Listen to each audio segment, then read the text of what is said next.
স্বাগত চট্টগ্রাম প্রতিদিনে, সঙ্গে আছি শাহরিয়ার অঙ্কুশ। চট্টগ্রাম ও কুমিল্লার ঘটনায় দগ্ধ 11 জনের মধ্যে 10 জনের অবস্থা আশঙ্কাজনক, একথা জানিয়েছেন জাতীয় বার্ন অ্যান্ড প্লাস্টিক সার্জারি ইনস্টিটিউটের পরিচালক অধ্যাপক ডাক্তার নাসির উদ্দিন।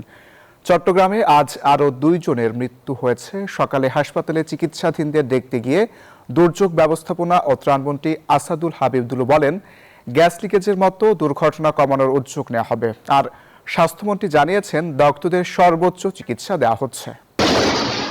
এই ভয়াবহ দৃশ্য চট্টগ্রামের হালি শহরের অগ্নিকাণ্ডের। সোমবার ভোরে রান্নাঘরে জমে থাকা গ্যাস থেকে ঘটে বিস্ফোরণ, যাতে 9 জন দগ্ধ হন। জাতীয় বার্ন অ্যান্ড প্লাস্টিক সার্জারি ইনস্টিটিউটে চিকিৎসাধীন সেই দগ্ধদের শারীরিক অবস্থার খোঁজ খবর নেন স্বাস্থ্যমন্ত্রী সরদার সাখাওয়াত হোসেন ও দুর্যোগ ব্যবস্থাপনা মন্ত্রী আসাদুল হাবিব দুলু। এ সময় হাসপাতালের পরিচালক অধ্যাপক ডাক্তার নাসির উদ্দিন জানান, কুমিল্লায় গ্যাস সিলিন্ডার লিকেজ থেকে বিস্ফোরণের ঘটনায় আরও 4 জন ভর্তি হয়েছেন। জানান, 2টি ঘটনায় দগ্ধদের প্রায় সবার অবস্থা আশঙ্কাজনক। 100%-এর বার্ন 3 জন একজন মারা গেছে, 80%-এর উপরে বার্ন আছে, সর্বনিম্ন বার্নটা হচ্ছে 30%। সকালবেলা আমাদের আরেকজন বাচ্চা মারা গেছে। গ্যাস লিকেজ থেকে বিস্ফোরণে দগ্ধ হয়ে প্রতিদিন অন্তত 3 থেকে 4 জন ভর্তি হচ্ছেন বলে জানান স্বাস্থ্যমন্ত্রী। আগুনে পোড়া মানুষ, অনেক কষ্ট হচ্ছে, তো অনেক কষ্ট, যতটুকু সম্ভাব্য ফেসিলিটি চিকিৎসা দেওয়া হচ্ছে, আপনারা দোয়া করবেন, আমরা টেক কেয়ার করতেছি। আর দুর্যোগ মন্ত্রী বলছেন, এসব ঘটনা কমাতে উদ্যোগী হচ্ছে সরকার।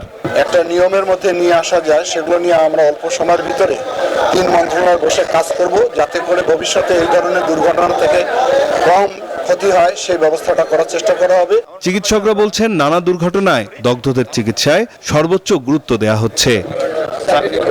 নাইম আলচিকো, নিউজ 24, ঢাকা। কুমিল্লার দাউদকান্দিতে গ্যাস সিলিন্ডার লিকেজ থেকে বিস্ফোরণে নারী, শিশুসহ একই পরিবারের 4 জন দগ্ধ হয়েছে। স্থানীয়রা জানান, ভোর রাতে বাসায় গ্যাসের চুলা জ্বালাতে গিয়ে গ্যাস লিকেজ থেকে বিস্ফোরণ ঘটে, এতে 4 জন দগ্ধ হয়। পরে তাদের উদ্ধার করে জাতীয় বার্ন ও প্লাস্টিক সার্জারি ইনস্টিটিউটের জরুরি বিভাগে নিয়ে যাওয়া হয়। তাদের মধ্যে মনোয়ারা বেগমের শরীরে 2%, জিল হকের শরীরে 54%, উম্মে হুমায়রার শরীরের 65% এবং শিশু হুররামের শরীরে 6% দগ্ধ হয়েছে বলে জানিয়েছে পুলিশ। এর মধ্যে 2 জনের অবস্থা আশঙ্কাজনক। চট্টগ্রামের বাকলিয়ার যোগাযোগ ব্যবস্থাকে অগ্রাধিকার ভিত্তিতে আধুনিকায়ন করা হচ্ছে বলে জানিয়েছেন চট্টগ্রাম সিটি কর্পোরেশনের মেয়র ডক্টর শাহাদাত হোসেন।